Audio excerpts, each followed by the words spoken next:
आज हम कोशिका का पार्ट नंबर 5 पढ़ेंगे।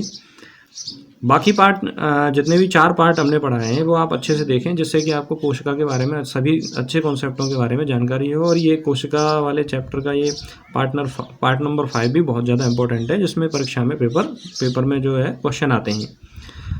इसमें हमने पॉइंट की शुरुआत की है कोशिकीय उत्सर्जी पदार्थ, यानी कोशिका से बाहर निकलने वाले पदार्थ। इसमें पहले अफीम हमें कैसे प्राप्त होती है? तो अफीम हमें कच्चे फल से प्राप्त होती है, जिसे पोस्त कहते हैं। और जिस पौधे से प्राप्त होती है उसका नाम है पेपेवर सोमनीफेरम। बहुत मोस्ट इंपॉर्टेंट क्वेश्चन है जो पेपर में पूछा जाता है कि पेपेवर सोमनीफेरम कौन सा पौधा है? यह पौधा है अफीम का पौधा। तो अफीम का जो पौधा है उसका वैज्ञानिक नाम है पेपेवर सोमनीफेरम।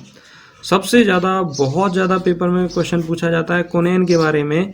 कोनेन हमें सिनकोना वृक्ष की छाल से प्राप्त होती है। किससे प्राप्त होती है? सिनकोना वृक्ष की छाल से।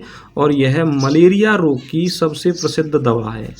मलेरिया रोग में यह कार्य करती है। तो मलेरिया रोग की जो दवाई है कोनेन, वो सिनकोना वृक्ष की छाल से प्राप्त होती है। निकोटीन तंबाकू की पत्तियों से प्राप्त होती है, जिसे मादक पदार्थ के रूप में यूज किया जाता है। और चाय की पत्तियों से प्राप्त होने वाला जो पदार्थ है वह है थीन। क्या है? थीन। ये भी आपसे पेपर में पूछा जाता है।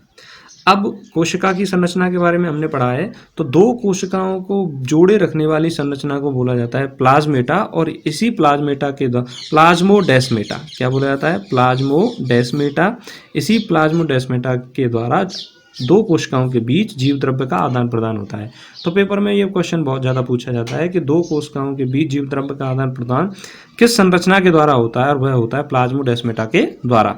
अगर पेपर में पूछा जाए कि ऊर्जा का सिक्का किसे कहते हैं, तो जैविक ऊर्जा के बारे में मैंने आपको बताया था कि एटीपी हमेशा जैविक ऊर्जा के रूप में काम आता है। एटीपी की फुल फॉर्म है एडिनोसिन ट्राइफॉस्फेट। और यह हमें माइटोकॉन्ड्रिया में प्राप्त होता है। तो माइटोकॉन्ड्रिया को ऊर्जा का शक्तिगृह या कोशिका का शक्तिगृह कहा जाता है। और एटीपी को ऊर्जा का क्या कहा जाता है? कॉइन या सिक्का कहा जाता है। एक बहुत अच्छा प्रश्न है जो सामान्यतः आपको याद नहीं रहता। आपसे पूछा जा सकता है कि जीव द्रव्य का सामान्य पीएच कितना होता है? जीव द्रव्य का सामान्य पीएच होता है 6.5 से 7। जीव द्रव्य का सामान्य पीएच होता है 6.5 से 7। तो 6.5 to 7।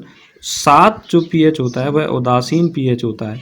और उससे नीचे जो पीएच होता है वो अम्लीय। और उससे ऊपर 14 तक जो पीएच होता है वो होता है क्षारीय। एक अच्छा प्रश्न है संकुचनशील धानी कॉन्ट्रैक्टाइल वैक्यूल किस में पाई जाती है? तो अमीबा में संकुचनशील धानी पाई जाती है। और अमीबा प्रोटोजोआ का क्या है? सदस्य है। लवक सामान्यतया कोशिका का सबसे बड़ा कोशिकांग होते हैं लवक। और अवर्णीय लवक यह पौधे की जड़ों में पाए जाते हैं। ये एक प्रश्न है जो आपसे पूछा जा सकता है। सामान्यतः जनरल साइंस में बहुत ही ज़्यादा कन्फ्यूजन क्रिएट करता है कि जड़ों में पाए जाने वाले लवक कौन से हैं? अवर्णीय लवक।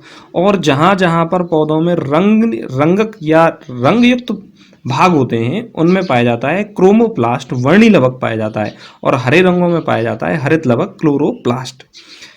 कोशिका में 80% से अधिक भाग जल होता है। कोशिका में 80% से अधिक भाग जल क्या होता है? जल होता है। एक टर्म है पीसीडी, प्रोग्राम्ड सेल्ड डेथ।